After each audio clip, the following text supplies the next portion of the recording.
Hello students, कैसे हो आप सभी। मैं मोहित गुप्ता इस ऑनलाइन प्लेटफॉर्म पे आपका हार्दिक स्वागत करता हूं। तो देखिए स्टूडेंट्स, लास्ट लेक्चर में हमने ये पढ़ा था कि आवर्धन क्षमता या आवर्धन रैखिक आवर्धन का सूत्र क्या होता है, क्या फॉर्मूला होता है। तो आपको याद होगा हमने जो फॉर्मूला पढ़ा था रैखिक आवर्धन का, वो हमने पढ़ा था कि m इक्वल्स टू होता है एच डैश अपॉन एच, यह इसी को हम लिखते हैं आई अपॉन ओ। जहाँ याद कीजिएगा एच डैश क्या होता है, प्रतिबिंब की ऊंचाई, और एच क्या होता है, बिंब की ऊंचाई। आई का मतलब इमेज प्रतिबिंब की, ओ मतलब ऑब्जेक्ट बिंब का। ठीक है, मैंने कहा था इसका हम एक डेरिवेशन भी करेंगे रैखिक आवर्धन का लास्ट लेक्चर में। मैंने कहा था हम डेरिवेशन करके रैखिक आवर्धनों के सूत्रों को निकालने के बाद, फॉर्मूलाज को निकालने के बाद हम क्या करेंगे, इनके रिलेटेड क्वेश्चंस भी करेंगे। तो देखिएगा अब हम डेरिवेशन पोर्शन पे आते हैं बच्चों। तो देखिएगा मैंने कहा रैखिक आवर्धन के सूत्र का व्युत्पन्न। तो छोटा सा डायग्राम मैंने बना रखा है, देखना क्या है। ये एक अवतल दर्पण है। अवतल दर्पण में ये क्या था, ध्रुव P होता है। आपको पता है क्या होता है, ध्रुव P। यहाँ मैंने कहा कोई वस्तु ए बी रखी हुई है, ढंग से देखना, डायग्राम में समझा रहा हूँ कैसे बना हुआ है। यहाँ पे कोई वस्तु ए बी रखी हुई है। आपको पता है अगर ए बी से प्रकाश किरणें बिंदु पी पर किसी कोण थीटा पर आएगी, समझिएगा, अगर इस ए बी वस्तु से बिंदु पी पर कोई प्रकाश किरणें थीटा कोण पे आएगी तो जितने कोण पे आई उतने कोण पर ही वो चली जाएगी। याद करो मैंने कहा था हमने चार प्रकार की प्रकाश किरणें पढ़ी थी, और उन चार प्रकार की प्रकाश किरणों में ये पॉइंट था चौथे नंबर का, जो इसमें हमने ये कहा था कि किसी गोलीय दर्पण में बिंदु P पर यदि कोई प्रकाश किरण किसी कोण पे आती तो उसी कोण पर चली जाती है। आई थिंक ये क्लियर हुआ। सेकंड, ये किरणें आई थीटा पे चली गई। ओके। सेकंड, ये बिंदु C पे आएगी तो टकराकर उसी पथ पर लौट जाएगी। ये याद है कि नहीं है। उन्हीं चार पॉइंटों में से थर्ड नंबर का पॉइंट यही था बच्चों कि C से कोई प्रकाश किरण आती टकराकर उसी पथ पर लौट जाती है। और आपको ये भी पता है कि दो प्रकाश किरणें जिस बिंदु पर मिलती है वहीं बिंब का क्या मिलता है, प्रतिबिंब। तो दोनों किरणें यहाँ मिल रही है इस पॉइंट पे, तो यही इस पॉइंट पे ए डैश बी डैश इस बिंब ए बी का क्या मिल चुका है, प्रतिबिंब मिल चुका है। ए बी बिंब है और ए बी बिंब का प्रतिबिंब क्या मिल गया, ए डैश बी डैश। ओके, अब देखिए बोर्ड पे मैंने लास्ट लेक्चर में, कल के लेक्चर में बताया भी ये बात आपको। ये ए बी तो क्या हो जाएगी, बिंब की ऊंचाई, जिसको हम लिखते हैं एच से। याद करना, मैंने बताया था इसको लिखते हैं हम एच से और इसको हम लिखते हैं एच डैश से। याद आया। तो देखिए मैंने क्या कहा, चिन्ह परिपाटी से लिखा पी बी। अब देखो ये दूरी है, लास्ट लेक्चर का लास्ट की 2 मिनट याद करो, ये दूरी है, दूरी को हम लिखते हैं यू से। मैंने उस पर कहा था ऊंचाई एच से और दूरी लिखते हैं हम यू से। ये ऊंचाई प्रतिबिंब की ऊंचाई एच डैश, प्रतिबिंब की दूरी वी। देखो वही चीज यहाँ पे आ गई। अब देखिए बोर्ड पे पी बी है, क्या है पी बी, दूरी। पी से बी, बिंब की दूरी को लिख दिया मैंने माइनस यू। माइनस क्यों लिखा भी बता रहा हूं, क्योंकि P के इधर की दूरी हमेशा माइनस में होगी और P के इधर की दूरी हमेशा प्लस में होती है। ये बात बहुत बार बता चुके अपन कि इस ध्रुव P के इधर की दूरी माइनस में, पी बी डैश दूरी कितनी है, माइनस वी, क्योंकि P के इधर की दूरी माइनस में। ये दूरी V हो गई प्रतिबिंब की दूरी, ये दूरी U हो गई बिंब की दूरी। ठीक है, ओके। बिंब की ऊंचाई H और प्रतिबिंब की ऊंचाई एच डैश। लेकिन मैंने, आप देखो इधर फोकस करके, मैंने प्रतिबिंब की ऊंचाई को लिखा है माइनस एच डैश। क्यों, सुनो, आपको चिन्ह परिपाटी याद है, मुख्य अक्ष के लंबवत ऊपर की दूरी होती है प्लस में और मुख्य अक्ष के लंबवत नीचे की दूरी होती है माइनस में। तो देखो बच्चों ये नीचे की दूरी है माइनस में, नीचे, इसलिए मैंने ए डैश बी डैश नीचे आया इसलिए माइनस एच डैश लिखा है। यहां तक आई थिंक कोई डाउट नहीं होगा आपको चिन्ह परिपाटी के इन चार टर्म्स में कि इधर की दूरी सब माइनस में, ऊपर की दूरी प्लस में और नीचे की दूरी माइनस में। अब मैं थोड़ा डेरिवेशन आगे चलता हूं। मैंने देखिए यहाँ दो ट्राइंगल लिए बच्चों, एक ट्राइंगल लिया A B P, A P B, त्रिभुज ए पी बी व त्रिभुज A dash P B dash में। देखो दो त्रिभुज ले रहे हैं, डायग्राम में देखिएगा, त्रिभुज ए बी पी, इसको ए बी पी लिखो आप, ज़्यादा बेटर रहेगा। इसको आप ए डैश बी डैश पी लिखो। तो देखिएगा त्रिभुज ए बी पी, ये वाला बड़ा वाला त्रिभुज, बड़ा वाला ट्रायंगल, और त्रिभुज A dash B dash P, ये छोटा वाला ट्रायंगल। दिख गया आपको दोनों, एक ये बड़ा वाला, एक ये छोटा वाला। दोनों त्रिभुजों में एक चीज देखिए आप लोग कि एंगल बी और एंगल बी डैश कितना है, 90 डिग्री है। ये रहा बी, ये रहा बी डैश, ठीक है, ओके। एंगल एक और फोकस कीजिएगा, एंगल ए पी बी और angle A dash P B dash जो है वो कितना है, थीटा एंगल है। देखिए एंगल, ये त्रिभुज बड़े वाले में ले रहा हूं मैं, एंगल ए पी बी ये वाला कोण, और angle A dash P B dash ये वाला कोण। एक तो ये छोटा वाला त्रिभुज है, एक बड़ा वाला त्रिभुज है। दोनों त्रिभुजों में देखो दो कोण बराबर हो गए। तो आप एक चीज देखिएगा, अगर इन दो त्रिभुजों के दो कोण बराबर होंगे तो मुझे बताओ त्रिभुज कैसा होगा, बताइए। लास्ट लेक्चर में हम कर चुके, त्रिभुज समरूप होगा। अतः त्रिभुज ए बी पी व triangle A dash B P dash समरूप होंगे, और समरूप होते ही समरूपता का गुणधर्म लगा दिया। और समरूपता गुणधर्म क्या बोलता है बताइए, समरूपता गुणधर्म बोलता है इनके लंब और आधार का अनुपात भी क्या होगा, बराबर। इसका लंब कितना है बताइए, ए डैश बी डैश। छोटे वाले त्रिभुज का देखिए ए डैश बी, इस त्रिभुज का आधार क्या है, ए डैश, लंब क्या है ए डैश बी डैश, इसका लंब क्या है, ए बी।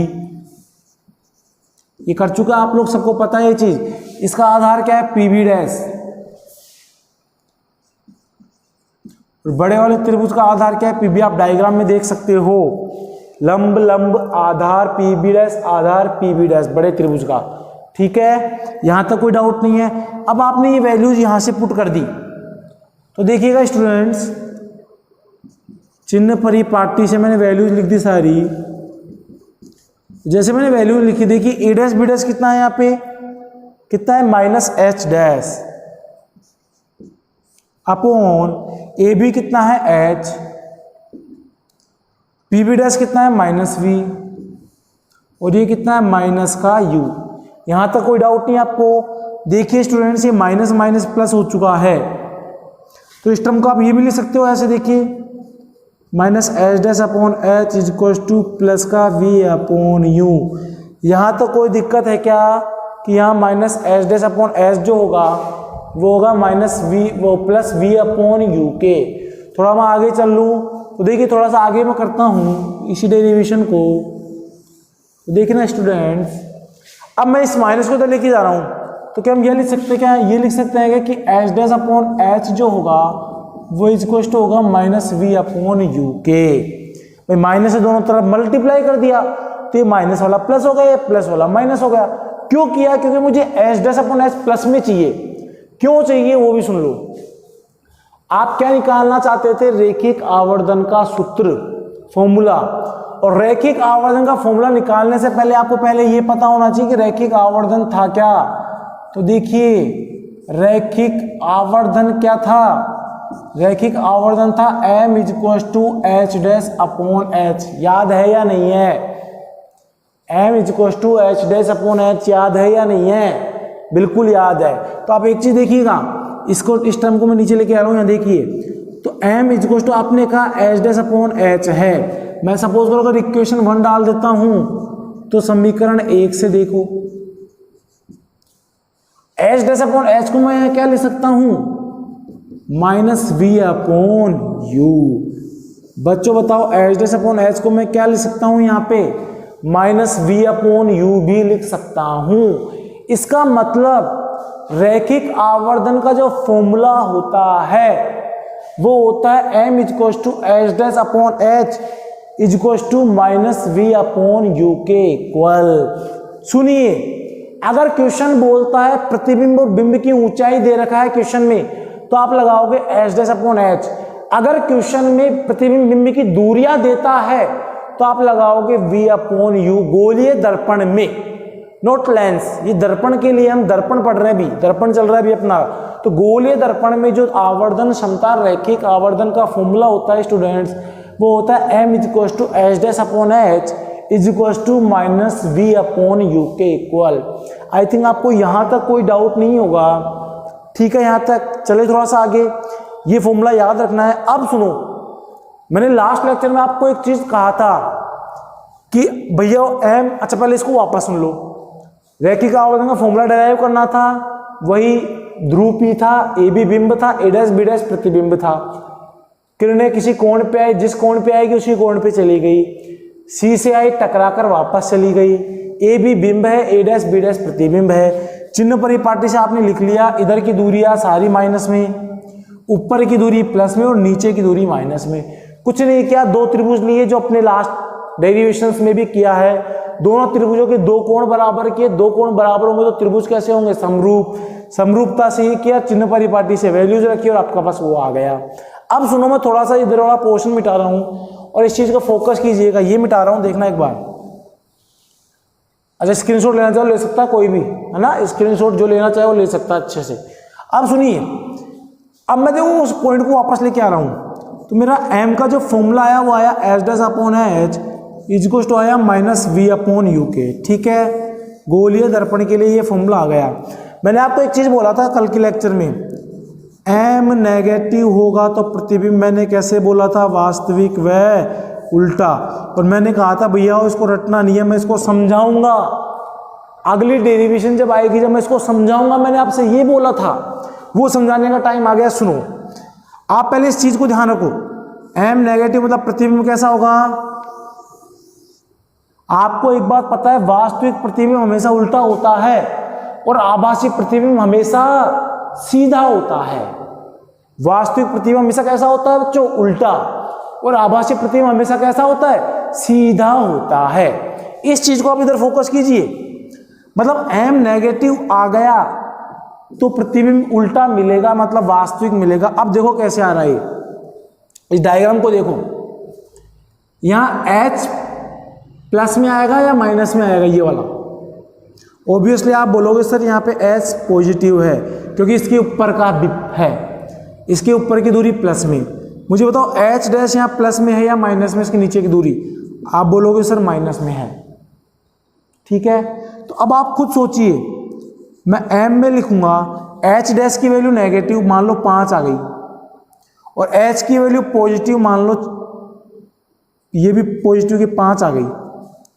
तो h तो पॉजिटिव है और h' नेगेटिव है।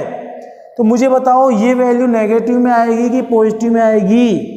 तो आप बोलोगे सर ये वैल्यू किस में आने वाली है? माइनस में। यस या नो, मुझे आंसर दीजिए इस चीज का। भाई ये माइनस का है, ये प्लस का 5, तो माइनस ही तो बचेगा। अगर नीचे माइनस होता, माइनस माइनस कैंसिल आउट होके प्लस हो जाता, ठीक है ना। यहां तक तो ये माइनस में आया। अब आप एक बार बताओ, ये माइनस में कब आ रहा है? अब मुझे बताओ, इस डायग्राम में प्रतिबिंब वास्तव में मिल रहा है कि मिलता हुआ प्रतीत हो रहा है? इस डायग्राम में फोकस करो। किरणें वास्तव में किसी बिंदु पे मिल रही है, डैश डैश करके मिल रही है। डैश डैश का मतलब प्रतिबिंब आभासी। तो देखो किरणें वास्तव में मिल रही है, वास्तव में मिल रही है मतलब प्रतिबिंब कैसा होगा बच्चों? वास्तविक व उल्टा होता है। वास्तव में किरणें मिलेगी मतलब प्रतिबिंब कैसा होगा? वास्तविक व उल्टा होता है। इसका मतलब आपने एक चीज देख लिया, यहां वास्तव में किरणें मिल रही है, प्रतिबिंब उल्टा भी है। सीधा ये रहा, उल्टा ये रहा, उल्टा ये रहा, सीधा। तो इसका मतलब m नेगेटिव। अब यहां मैंने देख भी लिया m क्या है इस केस में? नेगेटिव। अभी बोला ना मैंने कि s तो पॉजिटिव है यहाँ पर और h' नेगेटिव है, तो m यहाँ नेगेटिव में आया। इसका मतलब ये प्रूव हो चुका है क्या कि अगर m ऋणात्मक होगा, ऋणात्मक नेगेटिव होगा, तो प्रतिबिंब हमेशा कैसा मिलेगा? वास्तविक व उल्टा मिलता है। ये मैंने इस चीज से आपको प्रूव कर दिया है कि यहाँ m नेगेटिव में आया है। नेगेटिव में कब आया? जब ये केस है। और ये केस कब है? जब प्रतिबिंब कैसा मिल रहा है? उल्टा, और वास्तव में किरणें मिल रही है मतलब वास्तविक है। ये जो डाउट क्लियर हो गया। और m पॉजिटिव हो जाएगा तो प्रतिबिंब कैसा हो जाएगा? आभासी व सीधा। पॉजिटिव कैसे वो भी सुन लो। अगर आभासी प्रतिबिंब मिलता तो ऐसे ही मिलता प्रतिबिंब, ऐसा ऐसा मिलता तो h' ऐसा यहाँ आता, पीछे, दर्पण के पीछे, याद होगा आपको डायग्राम्स, एच डैश भी पॉजिटिव और एच भी पॉजिटिव, तो ये भी पॉजिटिव ये पॉजिटिव, तो पॉजिटिव मिलते हैं आभासी व सीधा। आई थिंक आपको यहाँ तक क्लियर हो गया होगा कि किस प्रकार से प्रतिबिंब वास्तविक उल्टा आभासी सीधा मिलता है जब m पॉजिटिव या m नेगेटिव होता है। मैं फिर बोल रहा हूँ, ये चीज़ें कई लोग रटते हैं, कई टीचर रटाते भी हैं। मैंने आपको रीजन दिया है क्यों m नेगेटिव पे आप वास्तविक व उल्टा लेते हो, क्यों m पॉजिटिव पे आप आभासी व सीधा लेते हो। यहाँ तो कोई दिक्कत किसी भी स्टूडेंट को। मैं फिर बोल रहा हूँ, क्वेश्चंस जब करेंगे, अगर दूरियां दे रखी है तो आप इस फॉर्मूले का यूज करोगे, अगर ऊंचाई या साइज दे रखी है तो आप इस फॉर्मूले का यूज करोगे m निकालने के अंदर, आवर्धन क्षमता निकालने के लिए। ठीक है बच्चों, चलिए हम थोड़ा सा आगे, तो मैं थोड़ा सा आगे बढ़ता हूं। अब देखो ये m का एक फॉर्मूला आ गया h डैश और h के फॉर्म में, ठीक है। अब मैं इसको दो अलग अलग फॉर्मूले और डेराइव कर रहा हूं इसी m के। दो फॉर्मूले तो आ चुके, एच डैश अपॉन एच और v अपॉन यू माइनस में। अब मैं दो अलग फॉर्मूले को डेराइव कर रहा हूं ताकि आपके फॉर्मूले जो m वाले हैं, देखो मैं इसलिए बोल रहा हूं क्योंकि रैखिक आवर्धन रिलेटेड ही क्वेश्चन पूछता है, वो क्वेश्चन रैखिक आवर्धन रिलेटेड ही पूछता है, इसलिए मैं आपको थोड़ा सा इस फॉर्मूले को और डिटेल में जा रहा हूँ। अदरवाइज कई बार क्या होता है, इनको डायरेक्ट लिखा दिया जाता है, पर मैं चाहता हूँ आप रीजन सही देखो कि कैसे फॉर्मूले अपन लिखते हैं, कैसे इन फॉर्मूलों को अपन डेराइव करते हैं। मैं नहीं चाहता आप चीज़ों को रटो, मैं चाहता हूँ आप चीज़ों को समझो कि किस टाइप से फॉर्मूले डेराइव होते हैं। ठीक है, तो देखिए बच्चों, अब मैं अगली हेडिंग लिख रहा हूँ, छोटी सी हेडिंग है, u व v के पदों में आवर्धन। अजी सही है ना सर, बिल्कुल सही है।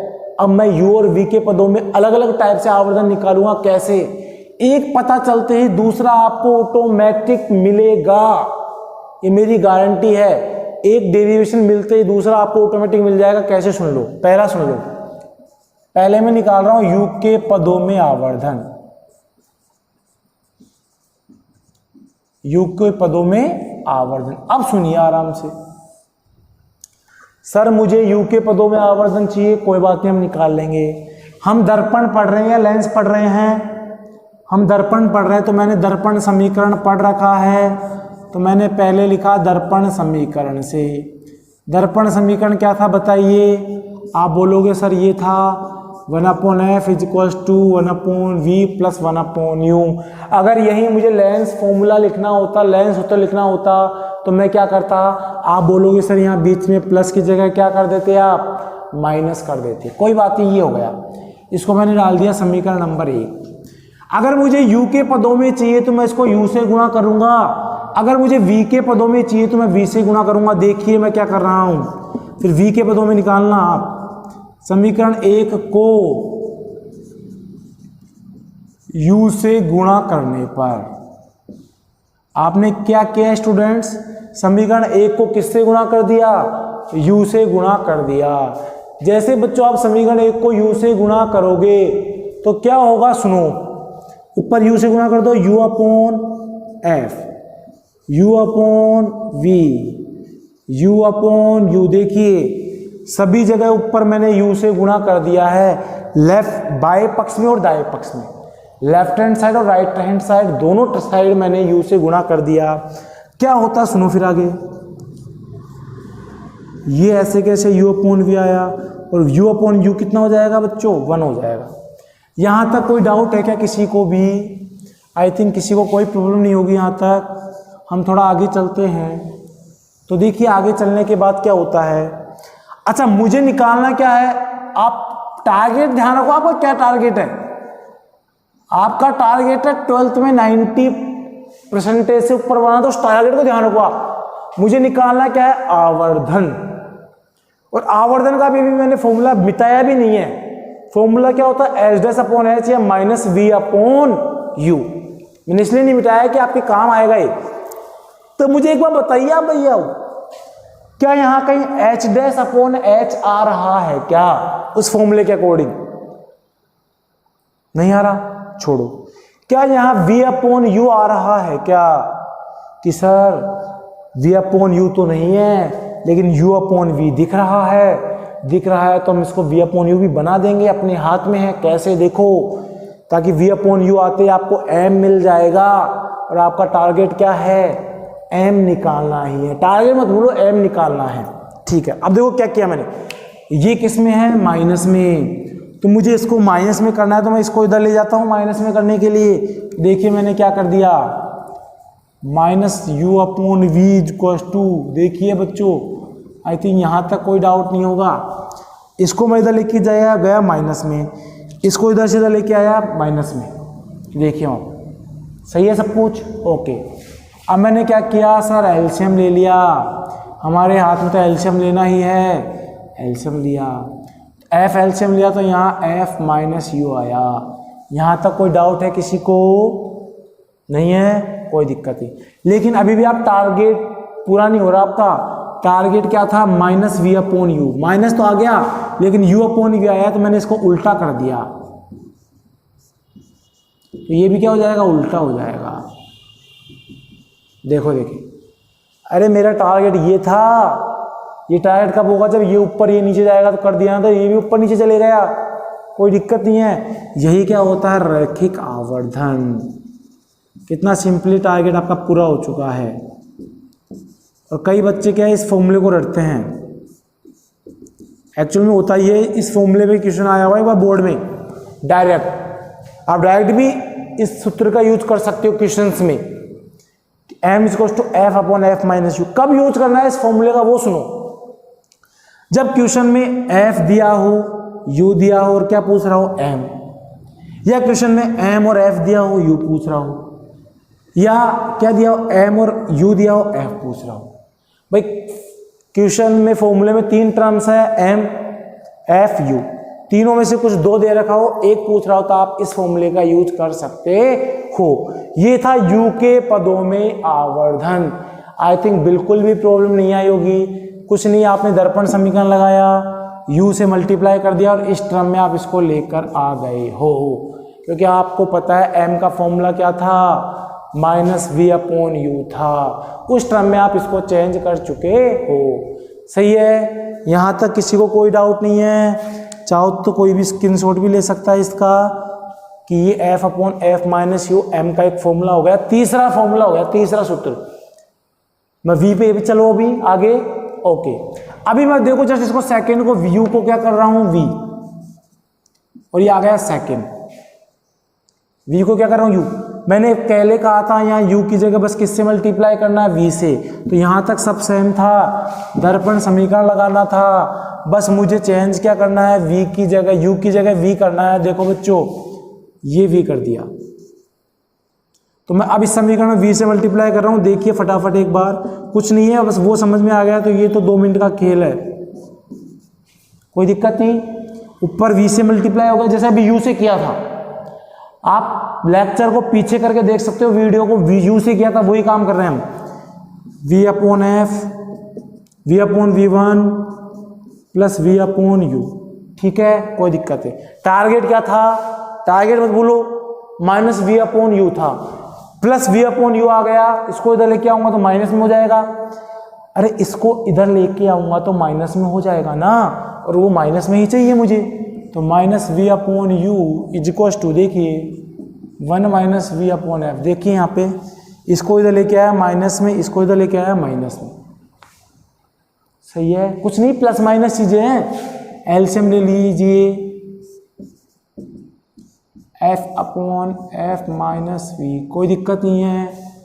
अब टारगेट पे वापस फोकस कीजिए, टारगेट क्या था, माइनस वी अपॉन यू मिल चुका है क्या, इसको उल्टा करने की रिक्वायर्ड है क्या, बोलिए। नहीं है रिक्वायर्ड सर, क्योंकि हमें तो v अपॉन यू चाहिए, u अपॉन वी थोड़ी चाहिए।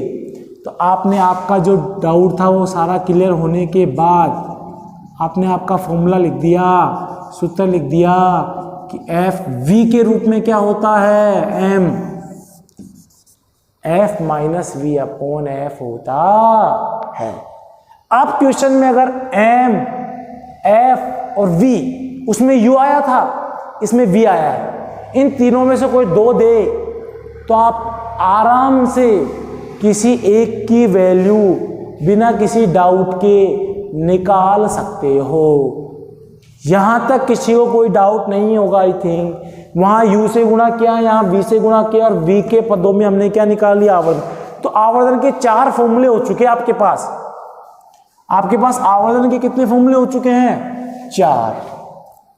ये रहा H dash upon H minus V upon U और F minus V upon F, और अभी भी क्या आया था? F upon F minus U. बस इन 4 फॉर्मूले से आप कोई सा भी क्वेश्चन इजी वे में सोल्व कर सकते हो बिना किसी दिक्कत के। यहाँ तक कोई दिक्कत नहीं है, किसी को भी कोई प्रॉब्लम नहीं होगी आई थिंक। तो ये पूरा एक टॉपिक था आपका आवर्धन जो खत्म होता है। नेक्स्ट लेक्चर में हम ज़्यादा से ज़्यादा क्वेश्चंस करने की कोशिश करेंगे और क्वेश्चंस को डिस्कस करेंगे। उससे पहले आपको ये सब चीज़ें क्लियर होनी चाहिए ताकि आप क्वेश्चंस को इजी वे में सोल्व कर सको। तो आज के लेक्चर में इतना ही काफ़ी है। बहुत बहुत धन्यवाद आप सभी को। Thank you so much.